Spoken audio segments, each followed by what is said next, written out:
assalamu alaikum. Hande kadi en yetta Allah lamɗo on en hewti ka Guinée live ɗo.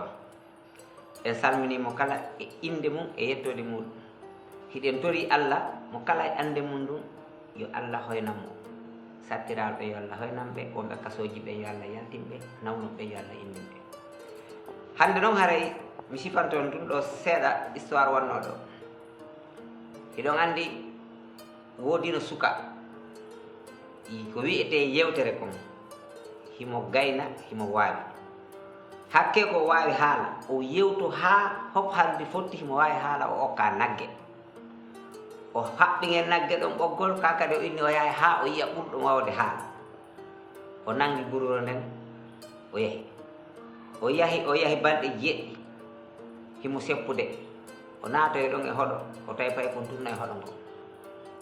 ɓay o inni baba a jarama fay kon inni ko Allah ɓuri o inni en mbahiɗa metti hunduko wo ndarom a defa nallande lutti inni gasi joni acciren ni ko honto mawɓe maɓe woni o inni hombo e maɓɓe o inni honto biro ma woni wo biro an hino seeni ɓeydoygol ngari ɓeydogol on ɗum wo ɓeydoygol ngari o inni baɓe magoy wo baɓe an no seeni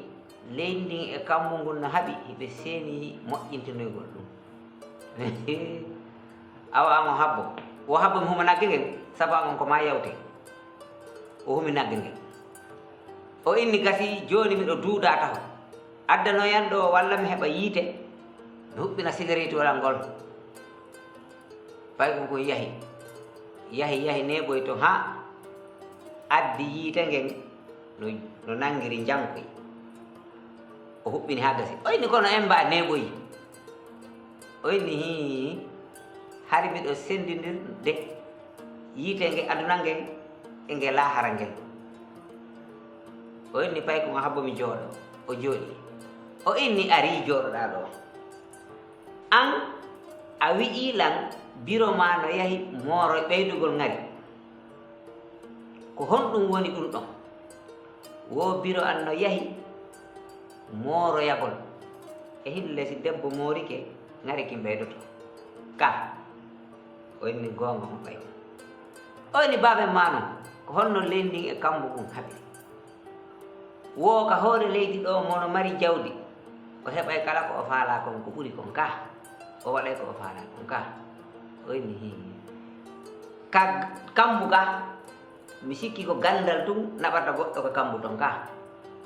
o inni awa ko jon gandal e jon jawdi ukkoleri ko ɗum baabe yahi moƴƴintinoygol o inni joni noon nge yiite a neeɓo yiiton wiiɗa he sendidirde nge aduna ngel e ngo lahar ngel ko honno fi ɗum ɗon kadi woniri o inni koto naa ko maayi ko fof yaha e lahara haray o inni hi o inni hari miɗo ittude ndondi ndin ɓay ɗum ɗo woni ko maayi mi hetta ƴulɓere yiite ngel ko ɗum mi addamaɗo huɓɓinira cigarette o ngol awa musidɓe ko ɗon histoire on hatti si tawi wondema neɗɗo fof neɗɗo ko wawɗa wo no wawɗa ko a hakkundejo haray piiji go'o ko hakkil kintimmindinta nano e faamo wona gootum buy hino nana kono hara ɓe faamali joni noon en andiri hakkil piiji go'o si a nani a jentitoto taho on andi ɓe inni wo sa heɗitike han hakkille koko jonnuɗa ɗo ɗe nangata